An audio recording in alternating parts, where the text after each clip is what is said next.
They heard my name. I know. I heard my name, but yeah. Remember, Sam can't hear us, but we can hear him. What'd you say? What a hearing aid is for you. We'll have to put some line item in the budget for Sam for a hearing aid. Not much. Yeah. What kind of trees? Stay. That's always a good thing. Yeah. Commission. I agree. Nothing bad. Are you forming it? Right. I'm okay with the status quo. Good. Yeah. Sam's A lot of stuff. Colin Hinchy says she was in Colin Hinchy on South Franklin Street. The name sounds familiar. That's good. And I think Joe Satowski. Okay. If you know anybody, Yeah. just please tell them for it because we should at least think 5 people. Yeah, it's over to find people. Brooke Egan and Malcolm Ballberg. Okay, I know Malcolm. Malcolm's got health problems, but I was talking to him. He's considering. He's got pathetic. But they know from the previous. So if you get a couple guys from the previous, and then Sam always said, we're going to go to Kingston town. And then I went to Joyce. I said, Joyce, Maybe that shower killed him. Maybe that showering took her budget.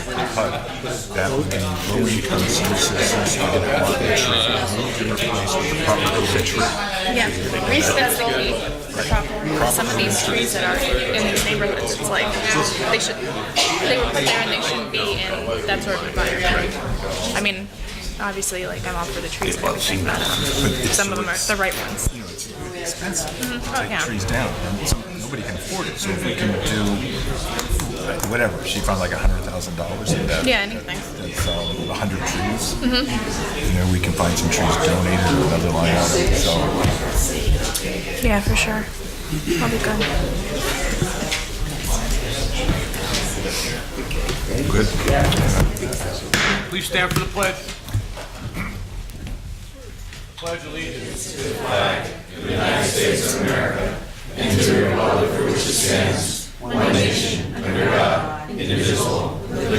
Justice for all. Almighty and everlasting God, who presides over all things in heaven and earth, come and preside over these deliberations, so that those that make the decisions may be guided by your wisdom.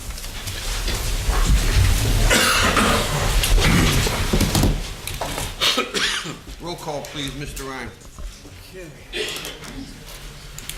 Mr. Brooks. Here. Ms. Gilbert. Present. Mr. Merritt. Here. Mr. Barrett. Here. And Mr. Velasco. Here. Also in attendance tonight is Controller Darren Snyder, Administrator Rick Kaczynski, Assistant City Attorney Maureen Collins, Director of OCD Joyce Zakowski, and Joyce has an intern working with her in the Office of Community Development. His name is Robert Collegian from Wilkes University. Welcome, Robert. And Assistant City Clerk Catherine Payne and Administrative Assistant Lisa Sanfilippo. There is, oh, I'm sorry, a very important person, Chief Coffey.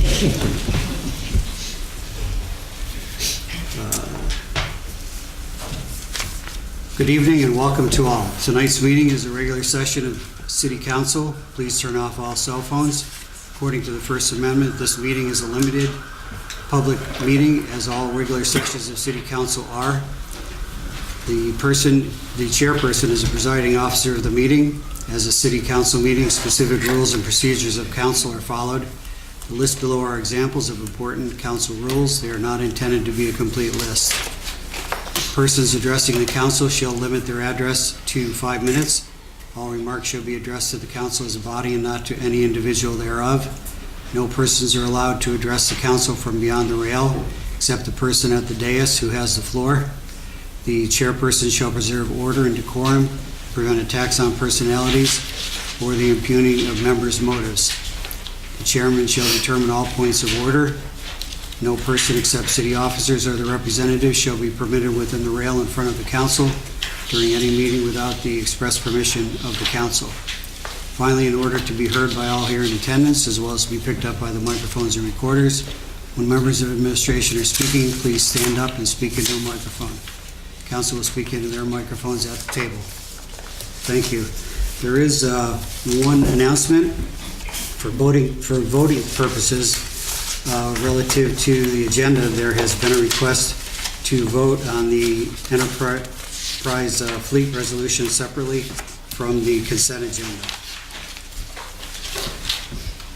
Does anyone from the audience wish to speak on legislation pending before council tonight? Mr. Troy. I'm sorry, Jim, I admit I have a hearing problem, but that resolution has been deleted then?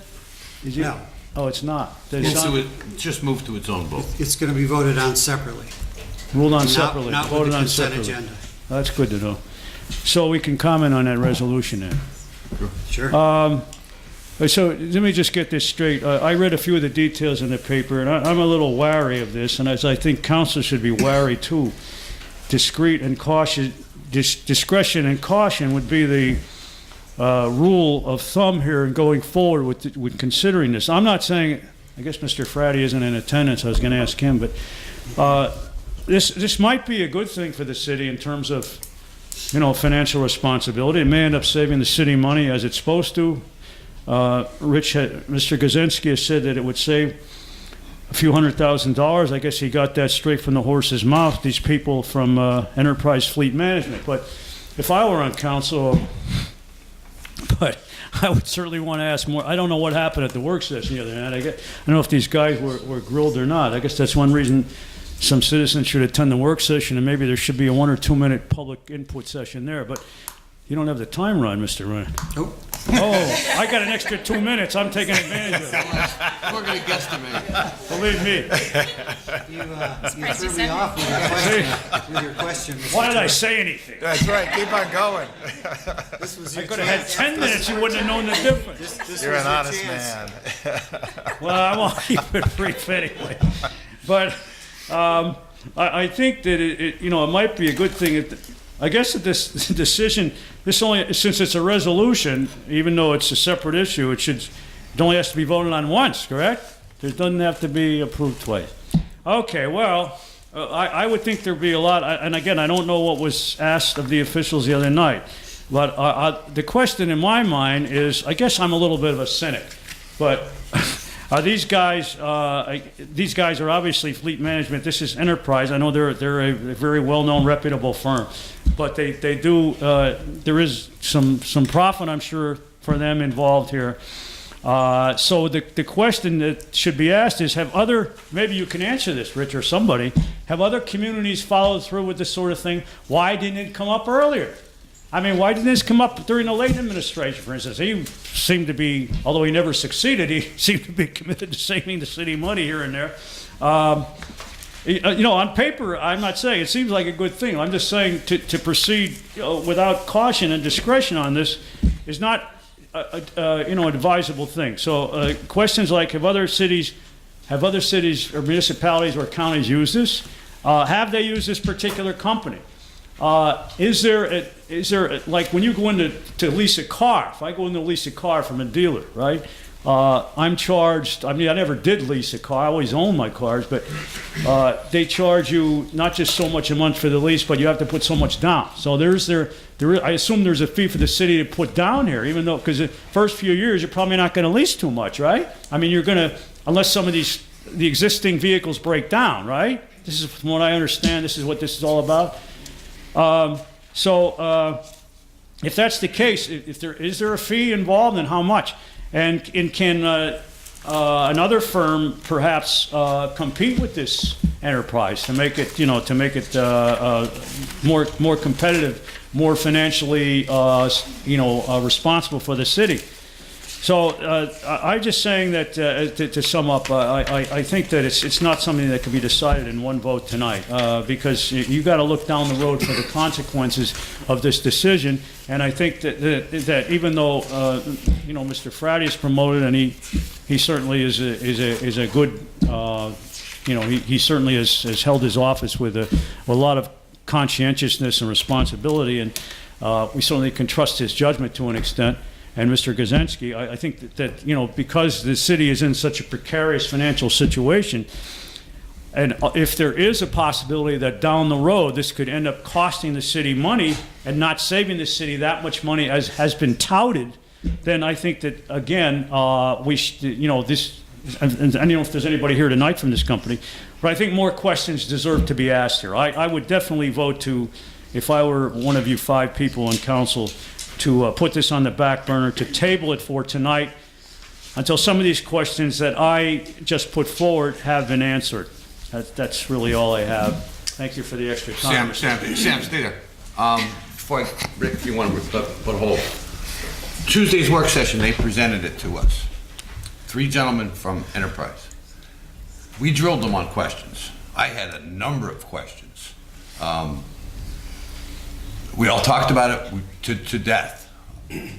Wait, council talked about this? Talked about it with Enterprise at the work session. Yeah. We drilled them with questions. As far as cost savings, it will save the city approximately $40,000 a year, $35,000 to $40,000 per year. But to get into any more details, I'll let Rick. Rick, do you have anything? Yeah, thank you, Sam.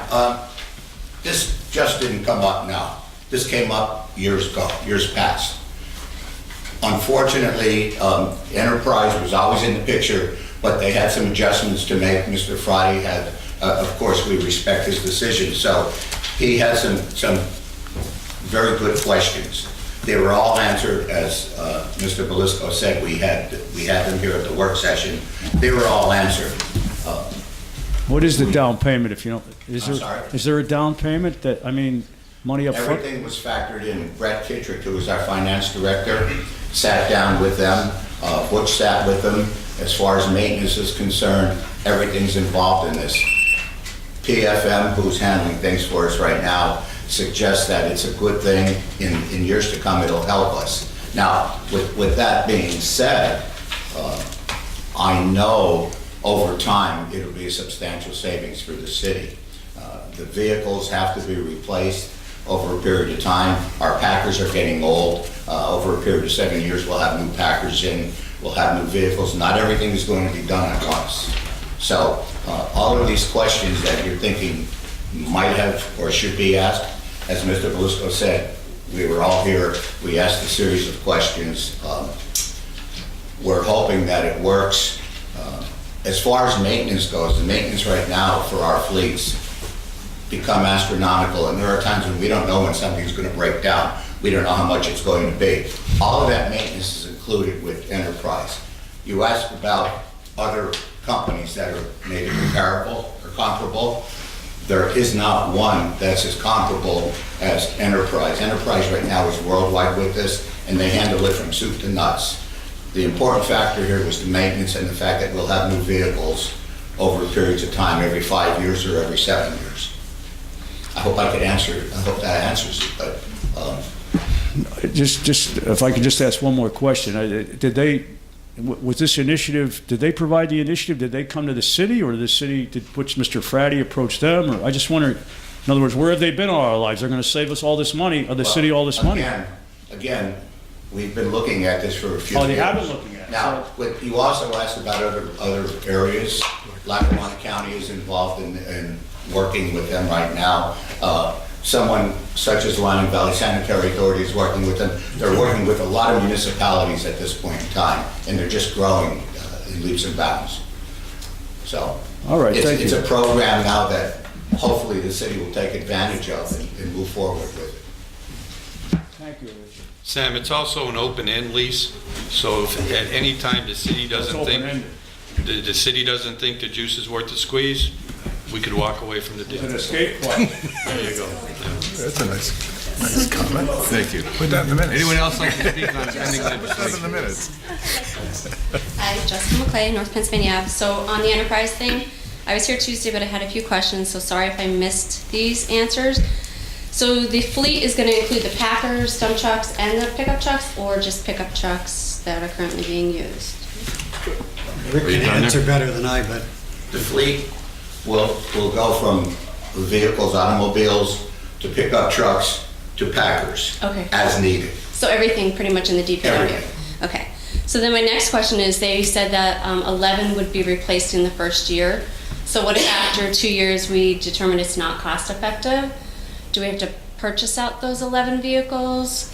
Or, because I'm assuming we're gonna sell the 11 that were, As Councilman Merritt just said, you could just get out. right, but what happens with the 11 new vehicles that we got and the 11 that we got rid of? I'm assuming you're not gonna keep them. We would have to return them. And then you'd have to purchase Purchase or vehicles. lease again from somewhere else. Okay. And then, that's pretty much all my questions. Thank you. Thanks. If I may interject, council, and correct me if I'm wrong, Rick, but I believe the number of vehicles that was mentioned many times at the work session was 42. Is that correct? Did I Total, believe that's yeah. total. I believe that's total. Yeah. That's total, right? That's totally, It's like 24 the first time. 24 is what we're looking at right now. 24 was the first. But 42 ultimately, yeah. 24. Zaltowski, Almond Lane. Yeah, I'm just a little concerned with this. Like, it sounds like it's very good, but my concern is once we get through this one of these leases, and then say we get through the whole thing, and then we don't want to do it anymore. So we're not gonna have any vehicles. That's correct. Like, that's the only thing I'm worried about is, will we have vehicles once we cycle through this? And say we got through the whole contract, and then we didn't like it. Would we have vehicles after that, or would we have to purchase? We'd have to purchase all over again. I'm thinking like throughout the life of this contract. I mean, Through the life of the contract, let's say every 5 years, we have leased vehicles the first 5 years, and then we pick up more as we go through the cycles. Like anything else, if you lease a vehicle and you don't want to do it anymore, you're going to have to purchase one. But I think that the savings alone will enable us to just move forward with this. And again, when we have vehicles that we own right now and they're ready to come off to get a lease vehicle, Enterprise will take those vehicles that we have, they'll sell them for us. So if we were to get $1,000 for a vehicle, they might get $3,000. They have the ability, again, worldwide to, for lack of a better word, unload what we have and get us the best price possible. So we'll always be ahead with what we turn in. But to answer your question, at the end of the lease, at the end of the term, if we don't want these anymore, and as Mr. Merritt said, it's an open-end lease, we can get out of it whenever we'd like. But yes, okay, so we're gonna get rid of our old vehicles as well. as needed, Yes, as needed. yes. Okay, just a little concerning, just because we're not gonna own anything, but as long as this deal is good, we should be all right. But I don't know. I'm just a little concerned that we're not gonna own anything. I understand that. I think another thing too, John, that really hasn't been touched upon is we end up keeping a lot of our DPW vehicles a lot longer than we should. And under this program, it'll enable us to have newer vehicles and to, get a lot of these problems solved that we need solved. Roads paved, things like that, and just give DPW the equipment that they need to, do what we want them to do. And I think that's important, that even though we're saving money, we're also enabling DPW to have the most up-to-date equipment as well. So it's kind of a two-prong approach. Okay, that sounds good. All right, thank you. Anyone else on pending legislation? Sir? I have a really quick question. You touched on it a little bit. Is there no other companies that are capable of doing this? Is there like no way we could open it to a bid, say this is what Enterprise is offering us, can anyone else match? Sir, before you go any further, name for the record, please. Oh, Mark, sorry. Mark Schaefer. Thanks, Mark. Are you done? Yeah, I just want to know, like, is there any way we can open this to a bid, see if anyone can... There is no one that does this exact thing. It's unprecedented. There's no one else that does this. There is no right, no reason to put it out for a... Are you saying if no one else gives it? Is there no one else who does this service? No one else does the service that Enterprise does. Does that mean like just all? Does that mean that there's no one that puts all the bells and whistles on, or that meets every basic need of the service? There are other companies out there that have this service. Yeah. They don't have the whole package. Okay. They can't provide the maintenance as Enterprise could do for us. That's a huge point. Okay, yeah, sorry, that was basically my question. Yeah, Like, that's a what's huge the point. lacking of the other offers? Right. They offer us the maintenance, and that's very costly for us, and it's getting more of a cost as we go down the road. All right, that was all my question was. Thank you. Thanks, sir. Anyone else go on that? Oh, you might want to touch on the fact that they are under the cooperative purchasing agreements with the state already. Right, so they're part of CoStar. They're part of CoStar. Vendor. And the other thing, we kind of are doing the same thing with our police vehicles right now. When we did that package of police vehicles 2 years ago now? Yeah. 2 years ago, that we don't technically, I mean, we walk away from them after 4 or 5 years because basically they're of no value anyway. And it eliminates a lot of the warranty and maintenance headaches that we customarily would be dealing with, so. And it's the norm anymore with municipal vehicles. Okay, Jim Burden, Taft Street. Okay, my question is, okay, you're saying the 5-year lease on everything, right? Okay, now if you're gonna go with a 5-year lease on all the equipment, from a police car to all these cars that are driven by city employees, everything. Now, you have people that are working at DPW, that are mechanics, everything. So now you're saying that Enterprise is gonna service all these vehicles, that they're gonna do all the maintenance on them, that our city is not gonna do any maintenance, any oil changes, any tire rotations, anything.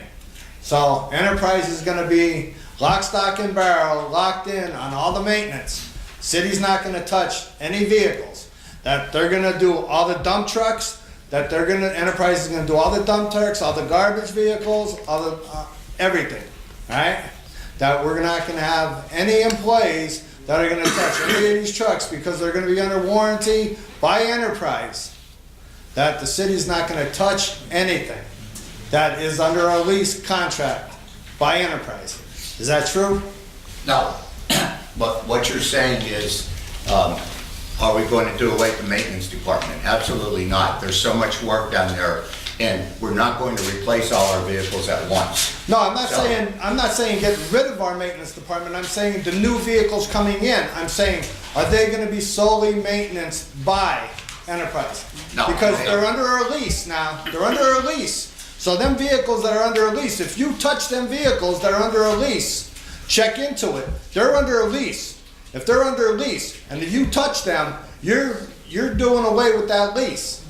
So all them vehicles have to be touched by the people who you're leasing them by. You're saying the lease would be voided? The lease would be void. The maintenance program that's developed with Enterprise deals with all of our local, in this case, the city of Wilkes-Barre, whether it's Jack Williams or McCarthy. So when there's an oil change, it will go to them regardless if it's ours or theirs.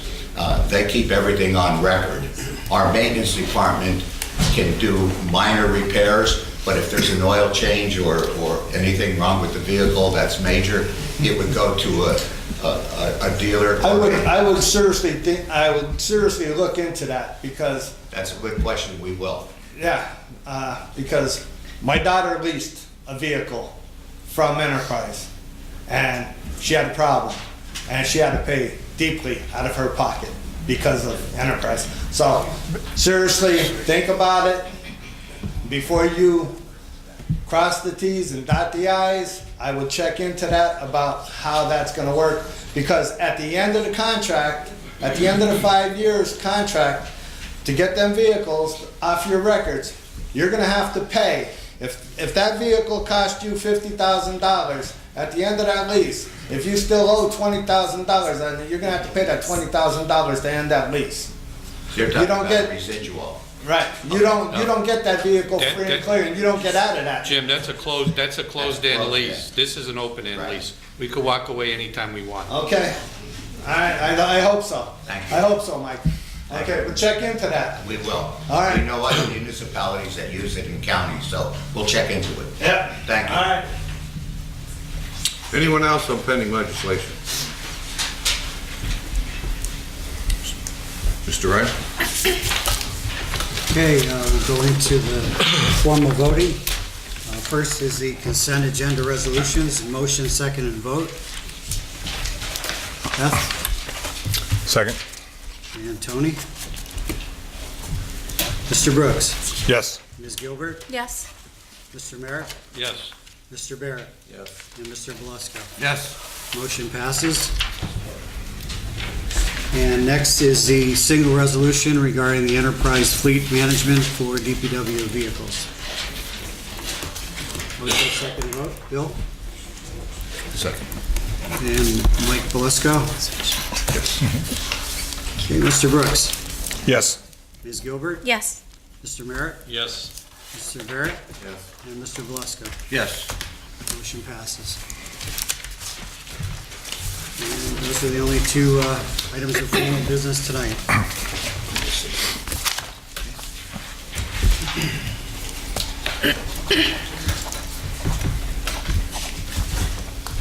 Before we start council presentations, I'd like to make a statement. As I look at our agenda today, I'm like, well, all these residents here that are here today are not on our agenda. I know what your concerns are. We share the same. We have these shootings going on. I had asked Chief Coffey to come today for any questions. I had many questions that I wanted to bring up to the mayor and the chief. After Tuesday's shooting in my district in South Wilkes-Barre, I was extremely concerned, as the rest of council members are. It struck close to home for me. And I'm like, that's it. We got to do something. Council has to step up and do something. But I couldn't come up with any reason, anything we could do. So the mayor has a press conference yesterday morning. As I said, I had many questions. I went, Chief Coffey spoke, and the mayor spoke first. As you probably read in the paper or maybe saw the video, and the mayor set some of my questions at ease, but Chief Coffey answered all my questions. I really have no more for the police department or the mayor on this. I, as well as probably many here, go to Crime Watch meetings. So we need you to help the police. And Chief Coffey will reiterate this. We need you. They don't know where the next shooting is going to be. They have no clue. They're going to the major known drug areas where the heavy infestation of crime goes on, or drug houses. But they don't know when it's going to happen. If you've noticed, there's so many more police cars around. And he'll answer that again for you, why there's so many more police officers. But as Crime Watch, the first thing Crime Watch says to you, stay alert. Stay alert. Be on your toes, especially now that all this is happening. Secondly, stay calm. Why stay calm? We need you to pick up information, type of cars, shirts on pants on the of the person, and call 911. Please call 911. And the chief will also tell you, they're not any call is not forgotten. They take every single call, and we'll answer it. Please, again, I'm behind both those gentlemen, and I believe them and I trust them, and I hope that you will do the same. But please be alert, be calm, and help the department. Thank you. Councilman Brooks. Thank you, Mr. Chairman. I would absolutely 100% echo your words. I'm glad you're here, Chief. I have complete confidence in the Chief and all the men and women of the Wilkes-Barre Police Department, and I was honored and proud to stand shoulder to shoulder with you yesterday at the press conference, and I'm glad to see that the city is coordinating their efforts on an ongoing basis and have been with the District Attorney's Office, the Attorney General's Office, ATF, and the Federal Bureau of Investigation. As Mike said, there is an old saying out there, you see something, say something. Please never be afraid to call 911. Thank you, Mr. Chairman. Ms. Gilbert, anything today? Yeah, I put out several statements on Facebook regarding the latest shootings, and it's disheartening. It's disheartening when I have to tell my nephews to go to the ground if they hear gunshots or if they hear people fighting outside. It's heartbreaking. With that being said, one of the things that council can do is refuse to pass a budget if there's no extra funding for police and police training and funding along those lines. So that's something that I personally pledge to do. You know, like I said, council plays only a small role in this, but I think that we can really make a difference with those types of actions. So thank you. Thank you. Councilman Merritt. Nothing since Tuesday, Mike. Councilman Barrett. No, just, and I don't want to reiterate, but I was here at the press conference as well, and I, along with others, have the utmost faith in the department itself and the administration here, and they will get to the bottom of this. I'm sure that they will. And I know they're working tirelessly, and the city has dedicated all of its resources available to help them do that. And aside from that, I just wanted to ask if Mr. Gazinski could ask Mr. Crotty to take a look at Scott Street from East Main into Plains Township. If you're familiar with it, it's about 8 feet wide. There are no sidewalks on either side, and it's riddled with holes. I know it's on the municipal boundary line. That might be one of the issues or problems with getting it redone. And there are no homes right there. However, there's a lot of pedestrian traffic, there's a lot of vehicular traffic, and nothing has been done over 2 decades. So maybe we can see if we can find a solution. But I see complaints on what we can do. And thank you. That's all. Thank you, sir. Thank you. Okay. Public discussion. Linda Joseph.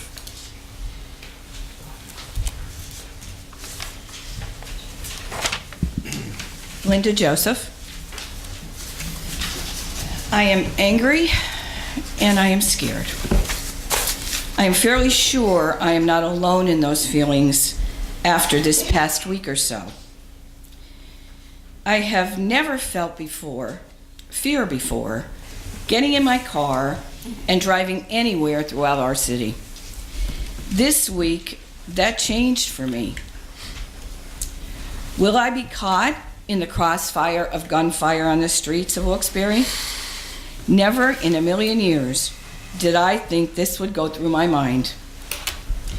Maybe that sounds dramatic to some. Personally, I don't think it's dramatic enough. We are in a crisis situation and have been for a long time. The escalation of violence this week is beyond alarming. I know Police Chief Coffey and our police department is doing everything possible to keep us safe. I also listened to Chief Coffey at the press conference yesterday to update us and reassure us that every possible law enforcement agency is called in to help them investigate these acts of viciousness. We thank them for doing your best to protect us. I am angry, and it saddens me deeply, at how our city is now perceived. I have experienced firsthand what wonderful, positive individuals, groups, and organizations are doing every day throughout Wilkes-Barre. Sadly, this is sometimes overshadowed by the intense negativity we receive all the way up to a national news level. I heard and saw comments yesterday that the news conference called by Mayor George was somehow politically motivated. So here is a question.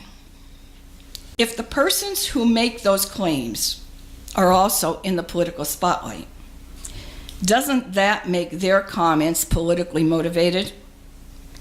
It disgusts me that we cannot come together as concerned residents in this city in this frightening and disturbing time without political jabs. Tony George is the mayor today. It is his job and responsibility to come to the residents of this city, along with our police chief, to talk to the citizens of our city on this serious and dangerous series of events. The residents deserve no less, and the mayor and Chief Coffey came forward and did just that. I don't care if they have to come and do a press conference every day. We are all familiar with how the governor can call a state of emergency when there is a natural disaster or a massive snowstorm. In my opinion, our city is in a state of emergency. We need help from our state and federally elected officials to get our police department the resources and funding desperately needed. Some have said, bring in the National Guard. Sounds extreme, but it speaks volumes to the frustration and desperation residents are now feeling. Thank you. Linda, I think everybody but the National Guard, the chief is True, working with. absolutely. I mean, that was part of my questions, and I was gonna say, our police department's too small maybe to handle all Yeah. these shootings. And one of my things was, okay, we'll open up the budget. We'll open up the budget to the mayor. Do what you have to do, get them here. Get whoever you need here. But the chief answered that on Tuesday, or Wednesday morning. But I agree with you on most things there. Thank you. Jim Burton.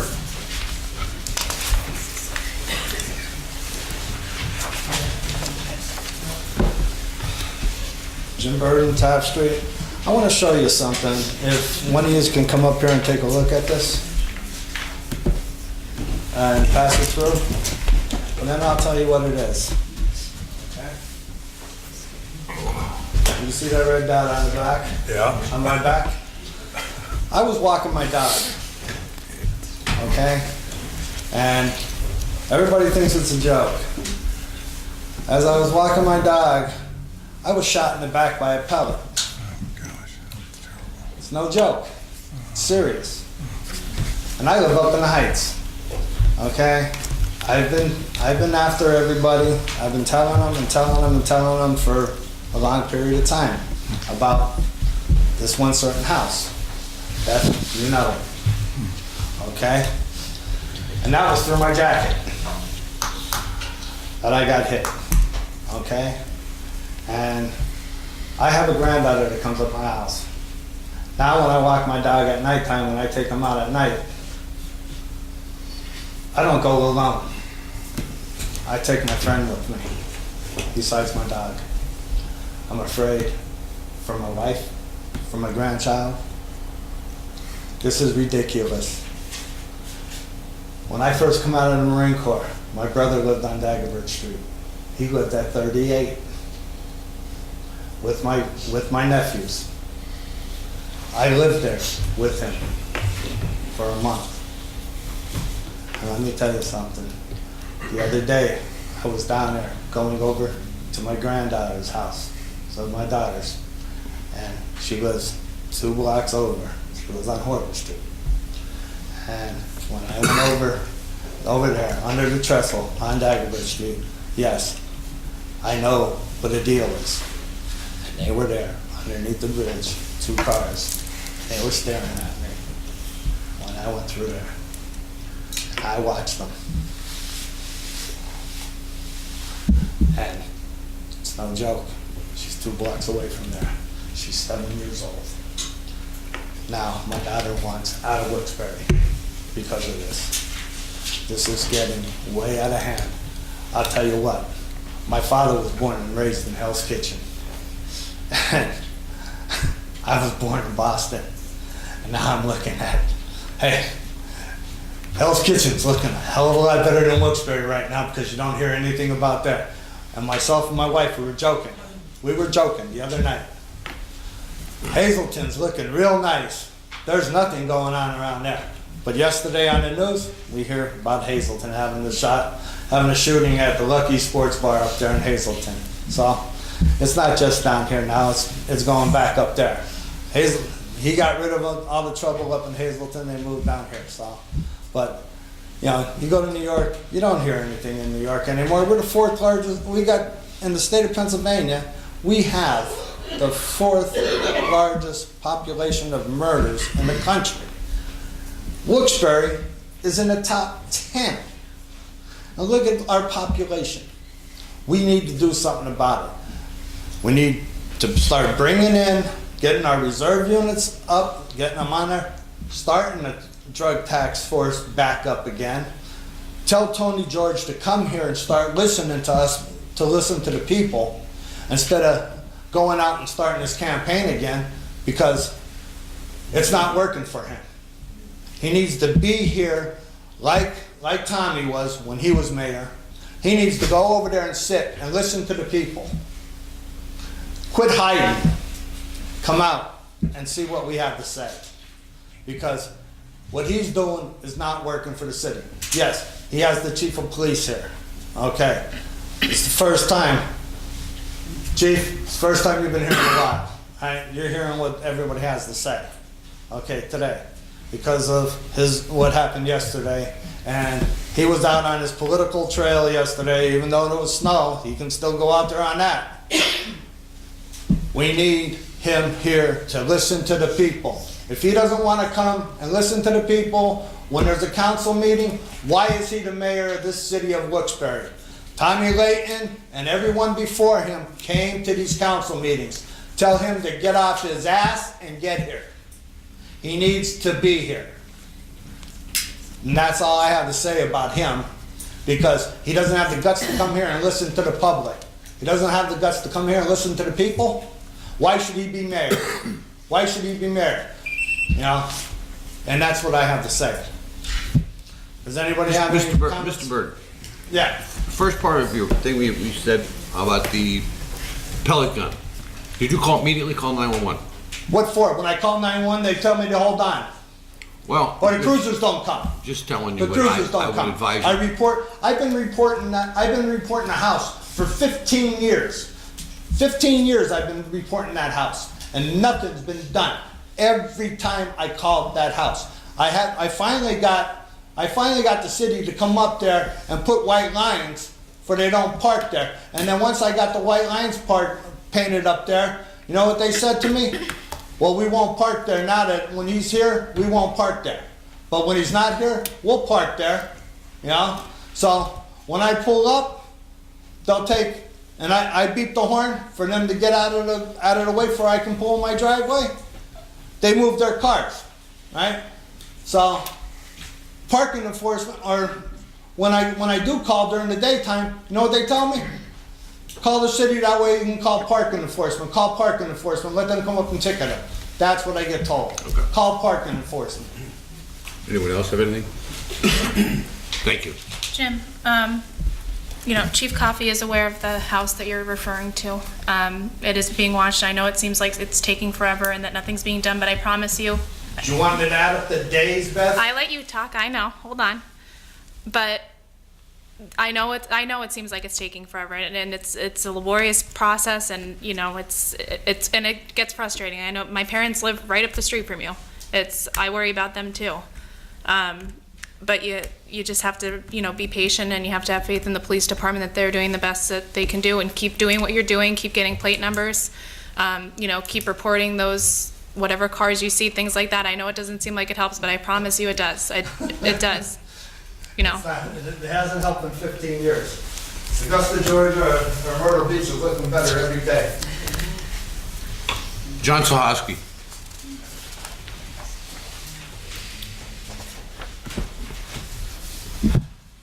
John Toski, Almond Lane. Like it's very concerning with all these shootings. It paints us in such a bad light that it makes people, you know, want to leave. Like Mr. Burden's saying, you know, a lot of people have that kind of feelings where other places look real good right about now. Mike, as council, like I think your job is the best you could do is do whatever you could do to find funds to get us more police. I don't think that we have enough police. I think you guys, like Linda was saying, you guys should be harping on our other elected officials, the state, the federal guys, federal officials, the state especially, because I don't know. I feel that there's towns in the state that don't have police forces and use the state police. Why can't this city, we have a police force, but why can't we get some kind of help from the state police? Because as of right now, you know, we have issues that we might need a little bit of extra help on this. I don't know. I don't know if we have a big enough police force or not. You know, experts might know a little bit better about that, but I think that we got to find some kind of funding to get ourselves more boots on the ground, because that's what's really going to be able to help, you know, solve some of our problems. We're not, you know, people looking out can help, but I don't know. I think that we need boots on the ground to really kind of help. Like some of these properties that you're seeing, like the one of the shootings that was by Dana Street. I know somebody that lives by there. You know, that's at least the second or third one in that general area. You know, I don't know if you guys got to stake out, sit there at places like that, but I don't know. I just think that anything that could be done would be helpful, and if any kind of outside help we could get, like state police especially, I really think that we should be able to have state police at least cruising through here, showing their faces, because I think people would react a little bit differently if they see state cars as opposed to just the normal cop cars. That's all I have. I'm going to refer you to Chief Coffey. Chief, do you have anything? Yeah, I mean, actually, yesterday I alluded to that, you know, that we do that already. The state police is in here every day. The state police, we did a drug raid this morning. So they're here working with us every day. We have state partners, federal partners, with ATF, FBI Safe Streets. We have a guy assigned there. That's a force multiplier to me. When something happens and I have a serious crime just like these shootings, all I have to do is make a phone call. Next thing you know, I have 15, 20 agents coming down here. And that's what we have. That's exactly what we have now. I have FBI agents around, I have ATF agents around, I have state police. So all that basically is a force multiplier for me to handle this problem. So that's kind of what we do. We actually do that on a daily basis, whether it's drugs, whether it's the gun problem. I think since June, we've taken 33 guns off the street. So it's something that's being done every day. It's not publicized every day, but that's what they're doing. These guys are working very hard every day and to alleviate that problem. Those guys over there, those men and women in that building over there take this very personally. You know, shots being fired throughout the city, they take it very personally. Twice in my career, I've had officers come to me and say, I don't care what it is, I'll volunteer to come out. Once was during a homicide, and now during this crisis, where they're coming to me and saying, listen, I don't care if you pay me, I'm gonna come out. So that's the kind of officers we have over there that are willing to come out here on their own time and to try to solve this and put an end to it. Just one more. Do you think that we need more? Do you think we need more officers? Like, I know that's like kind of, you know, that's like a wish list, but... Listen, you're asking a police officer. If you're gonna ask me that, I'm gonna answer it 200 times. Listen, absolutely, give me 100 guys and I'll work miracles for you, but we could always use more police officers in my opinion, but, you know, I always say, listen, when I go in there, I look at those shifts every day, and I look at them and I say, I wish I had 2 or 3 more guys today, but, you know, we work with what we have, and it's a matter of allocation of manpower. We have guys handling calls, then we have guys doing aggressive, proactive stuff. Since I took over, that's my thing. That's what I want to do. So that's what we've attempted to institute. So unfortunately with this, we got hit with all this, and we've been concentrating totally on that. But in the future, that's what we're going to do. It's an allocation of manpower, utilizing your resources, getting your partners to go out and attack these problems. And that's pretty much the game plan for us going forward. Okay. Thank you. Thank you, John. Thanks, Chief. You're welcome. Sam Troy.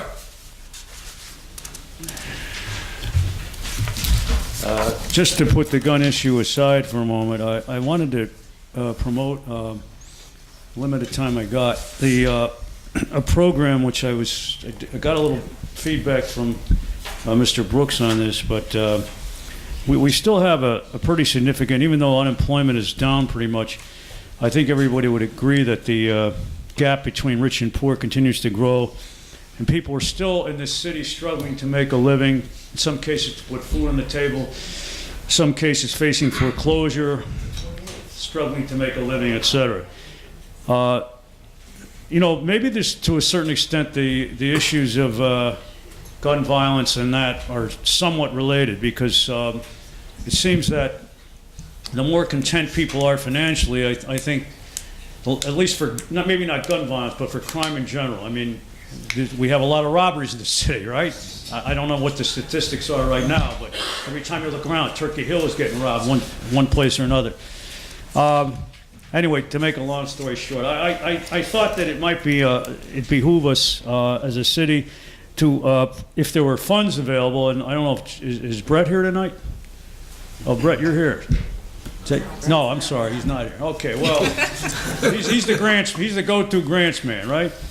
But anyway, if money can be found to start a program, I think it would help. You know, for instance, people who meet strict income guidelines. For instance, senior citizens. I know there's a summer program which it was hard. They were hard pressed to fill all the positions last year. kids to help out the DPW, cut weeds and stuff. But if we could get, maybe not 12 months, but expand the program to hire, I don't know, even if it's just a dozen people. It doesn't have to be kids, it could be adults too. Winter, shovel snow for people who need it. Lord knows there's a lot of people out there who are disabled and senior citizens who have a hard time getting their sidewalk shoveled, and especially in light of the fact that winters seem to be getting a little worse.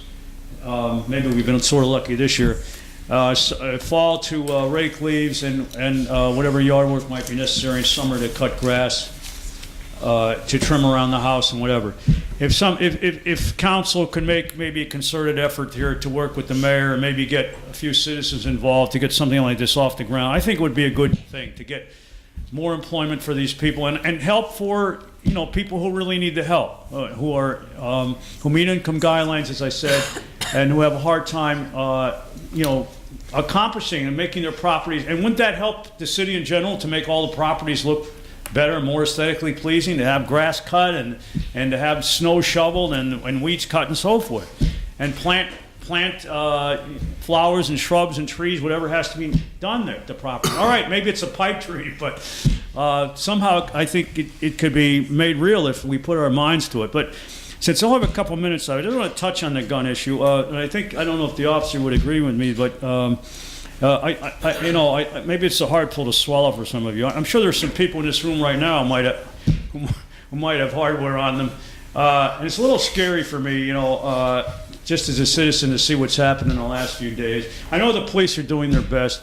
I don't know if I necessarily agree with Mr. Sahoski if more police would do the trick or not. More saturation patrols. There already are a lot of saturation patrols and so forth. I think the bottom line is, and I think a lot of you would agree reluctantly, that we got to somehow keep guns out of the hands of people who shouldn't have them. That would be a help, right? So how can the city, the question is, what can the city do in its own small way to prevent that? I mean, if you agree with that much, with the answer to that question. I proposed, and I don't know what you're feeling, Ms. Collins, I don't know if you know as much as Mr. Henry, but would it be illegal, for instance, I mean, suppose somebody's gripes, they had this incident happen a few years ago in the Poconos, in a township. Some guy was ticked off that his taxes were too high. He runs into this is in the Poconos. He came in and he shot and killed 2 or 3 people. What's to prevent that from happening here? We don't have metal detectors. Tim Henry said it's illegal to install it. They do have them installed in the schools here for some reason. I think the city, maybe, even if that's illegal, should maybe look into that. At least put up signs around the entrances to the building. No firearms allowed in the building. Wouldn't that be, all right, it may not deter people, but it may. I mean, you don't know. At least try something. Signs up and the sort of thing that I mentioned might help. And I mean, I know it might fly in the face of state law, but I think it should be looked into. And just one more thing, I will only ask this for 5 seconds, but you brought up the issue of people doing their part. I don't know if that means being a vigilante. How far do you want to go, Mr. Velasco? You want people to confront these people, to risk their own lives? If you see somebody about to commit a crime, I don't know exactly what you mean there about people doing their part. Maybe you can clarify that. Sure, Sam. What I meant by that is keep your eyes open. Like I said, stay calm, keep your eyes open, be aware, especially now.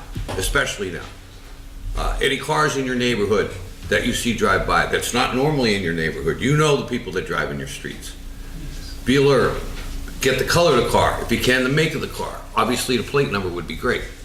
And dial 911. Don't do anything. Go in your house, stay in your house. Stay on the phone with 911. You don't have to give your name. I know. As far as the police officer, I heard a statement saying that we're understaffed. Well, as the chief said, we're always understaffed. But I think they're down 3 officers from either beginning of... I believe so, yeah. Yes. I think there's 3 officers that were out for whatever reason, maybe injury or sickness, but it's not really understaffed. I wouldn't call 3 understaffed. All right, thank you. Anybody have anything? Yeah. Regarding the firearms in City Hall, I think it was maybe sometime last year or the year before, I did propose not allowing firearms in City Hall, but we actually can't do that. You can't put up a sign even? I'm not sure. I think that would probably. No, I mean, she's a city attorney. I would think it's I'd never looked into the issue, Troy. That would be something I'd have to look into if council wanted me to. Mr. Ryan actually, he knows quite a bit about it because it's come up, I'm sure, under numerous councils. Well, if you can't prohibit guns, you can't put up a sign Right, that no guns that's- allowed, so. Yeah. And all the people that own guns know that. Yeah. And the Pennsylvania Municipal League has been working on that same issue for quite a while. Yeah. And hopefully, in the near future, we'll be able to get it passed. Schools are allowed to have weapon detectors because of the fact that there are children, they're protecting our children.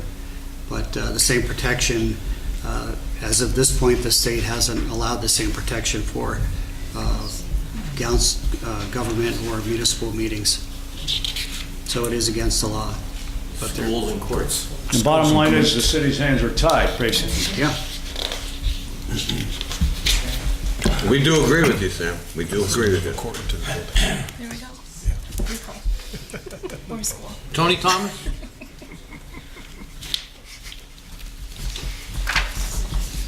Hello, my name is Tony C. Thomas from Oakley Lane. First, I would like to thank the Wilkes-Barre Police Department for all of their hard work and their dedication to solving these crimes. I cannot imagine both the physical and the emotional stress that you and all of your officers are undergoing through such trying times.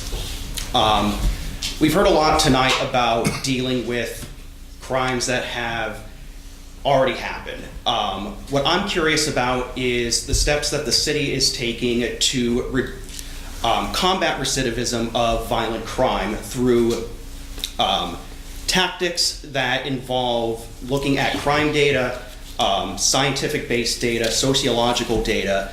Other cities and municipalities have adopted tactics that go a little bit beyond what I would say is traditionally seen as traditional law enforcement tactics, such as taking guns out of the hands of people that should not have them. Absolutely, that should continue. But, for example, Providence, Rhode Island, one of their initiatives to reduce violent crime is to increase the amount of green spaces in the city. That is, increasing neighborhood parks and green spaces where citizens can go and be involved in those spaces, decreasing the amount of poorly lit areas in communities, and other simple infrastructure problems. I understand that, of course, the question to that is, well, how do we pay for it? So I'm curious to what future steps the city has been looking into to solve for crime problems, to break the cycle of violence that go beyond traditional law enforcement means, that are a little bit more community involved, for example. You done, sir? Yeah. Yes. Chief, you want to touch on anything there? I can. You're absolutely right, and that's basically the basis for 21st century policing, and that's exactly what they're doing. If you know that I just came back from Kansas City with that program that the government has out, and this city has been earmarked to be an Operation Safe Streets. So a lot of the stuff that you're talking about has been proposed. It's already been tried in different cities throughout the country, and it's something that we're looking forward to right now as far as implementing all kinds of programs following that protocol. And the Middle District of Pennsylvania has offered all those resources to, I think they're doing it in York right now, and we're one of the 5 cities that's been earmarked for that program. And it follows a lot of the stuff that you were just talking about. That's great to hear. And in addition, we always are doing parks. Last year, when we didn't finish it yet, or Washington is Bruce, and this year we haven't decided on the next 2 parks. As long as the parks qualify in a low to moderate area, community development is allowed, and we always take public comments, even if it's after public comment period, as long as it hasn't started. I'm always open to suggestions or recommendations. Thank you. Thank you, Mr. Thomas. Thank you. Motion to adjourn. So moved.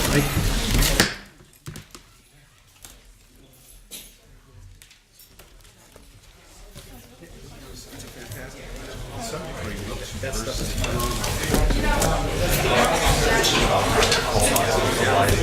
We